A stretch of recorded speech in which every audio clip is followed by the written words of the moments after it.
Pois é, Simone, bom dia para ti, bom dia para todos. A lei estadual diz que casas ou qualquer estabelecimento que possuem a presença desses cães de raças perigosas, eles precisam ter grades, cerca, muro e portões, além também de sinalização, placas indicando a presença desses animais. Esse vai ser nosso assunto de agora. Nós estamos aqui no Parque Marinha do Brasil, bem, olha, no cachorródromo, onde cachorros de diversas raças, diversos portes costumam vir por aqui para fazer seus passeios. É um local público, mas com a presença desses animais. E para conversar com a gente sobre esse tema está aqui comigo o Cauê Vieira, que é advogado. Cauê, queria começar lhe perguntando em relação à lei que muita gente acaba não conhecendo. É uma lei de 2019, até relativamente recente, 6 anos.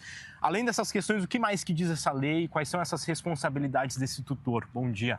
Bom dia a todos. Como tu bem disseste, é uma lei relativamente recente, de 2019, e é importante a gente dizer que é uma lei que trata justamente de bem-estar animal. Ela trata de todas as questões dos animais no estado do Rio Grande do Sul e tem um capítulo específico de cães bravios, que é justamente para prevenir esse tipo de situação. A gente tem que ter a consciência, e o legislador trouxe isso na lei, de que são animais que precisam de um cuidado especial. São animais que precisam ser cuidados e tutelados por aqueles que tenham condições de fazer isso.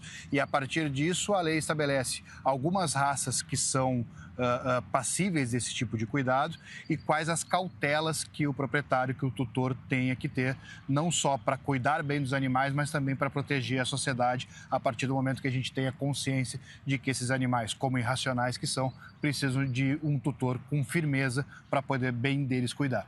No caso, também tem uma questão, Cauê, que é em relação até à coleira, focinheira, Inclusive, gente, me chamou a atenção aqui no Parque Marinha do Brasil, pedi para o Douglas Henrique vir aqui com a gente, aqui no cachorródromo, tem nas placas do cachorródromo diz o seguinte: o tutor é responsável e responde administrativa, civil e penalmente em decorrência de danos ou prejuízos causados a terceiros por seu animal. E aqui nessa outra placa diz até especificamente para cães de raça Pitbull, Rottweiler e demais raças que apresentem comportamento agressivos, é obrigatório o uso de focinheira e guia curta para evitar acidentes. Cauê, vamos chegar aqui um pouquinho mais perto para ficar perto do sol aqui.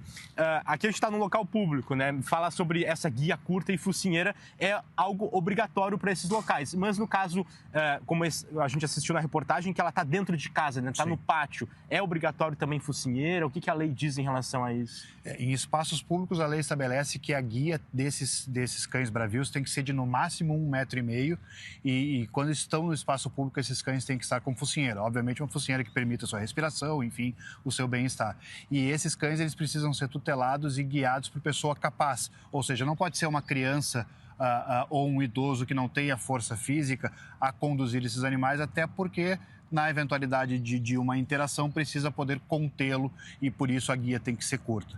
No espaço privado, ou seja, dentro da residência, os cães, obviamente, podem ficar soltos, só que a lei estabelece que tem que ter uma placa sinalizando a presença desses animais. Aquela velha e tradicional placa, cuidado, cão bravo, cão bravio, justamente para prevenir que, por exemplo, uma criança pule o muro para buscar uma bola, que alguém desavisado entre na residência. É claro que a gente sabe que esses cães são utilizados muitas vezes para o serviço de guarda. Então, o aviso disso também serve para inibir qualquer tipo de atividade ilícita. E agora, um desafio, Cauê, é em relação à fiscalização, Como é que funciona a fiscalização nesses casos? Justamente, a gente tem essa legislação, como a gente falou, que é recente, de 2019, mas ela ainda não tem uma regulamentação. O que a lei diz? Que qualquer pessoa que visualize um cão desse porte sendo mal cuidado ou sendo tutelado por alguém incapaz, essa pessoa pode denunciar para a autoridade policial mais próxima e aí sim a fiscalização é feita. Então é muito mais por provocação do que por uma fiscalização efetiva do Estado. A gente encerrar, acho que é importante deixar o recado também, Cauê, de não culpabilizar os cães, Uhum. Justamente, a gente tem um estigma muito grande em relação a algumas raças, porque esses ataques dessas raças mais pesadas, essas raças mais fortes, acabam gerando um dano muito maior. Mas isso acaba sendo responsabilidade única e exclusiva do tutor. O animal ele não tem culpa de não estar bem cuidado, não estar colocado num local adequado a ele. Nesse caso, por exemplo, que a gente verificou, se tivesse um espaço segregado, um canil para esses 5 cães que protegessem as pessoas, tanto da casa quanto os visitantes, esse tipo de situação não aconteceria. Então, a responsabilidade é sim do ser humano e os animais precisam ser bem cuidados para que esse tipo de situação acabe não acontecendo. Aí, Cauê, muito obrigado pelo pelos esclarecimentos. Simone, Josmar, um assunto delicado, mas é importante, né, a gente saber essas regras, as responsabilidades e as obrigações. Volto com vocês. O Cauê, se estiver nos ouvindo, essas raças, elas não estão... Não existe uma lista fixa, né? Porque eu fico imaginando assim, que até um cão que não... pode não parecer, também pode atacar uma pessoa, né? Então, assim, esse cuidado, ele meio que tem que ser para qualquer caso, né? Ainda que se a pessoa costuma receber pessoas estranhas, está sujeito a receber, né, daqui a pouco uma pessoa no pátio, isso não tem como colocar este cão tem que ter cuidado e este não tem, né? Pois é, Josmar, é muito boa a tua colocação, porque de fato existem, como nós falamos aqui com o Pedro, um estigma em relação a algumas raças. A lei traz alguns exemplos: Rottweiler, American Pitbull, Dogo argentino, Mastim napolitano, cães de grande porte e cuja força e mordedura já é reconhecida como um potencial danoso muito grande. Agora, a gente sabe que existem muitas misturas de raças, existem cães de grande porte que a gente não tem como catalogar, por isso que a lei deixa aberto, e demais cães com comportamento bravio. O que importa é justamente o dever de cautela do tutor.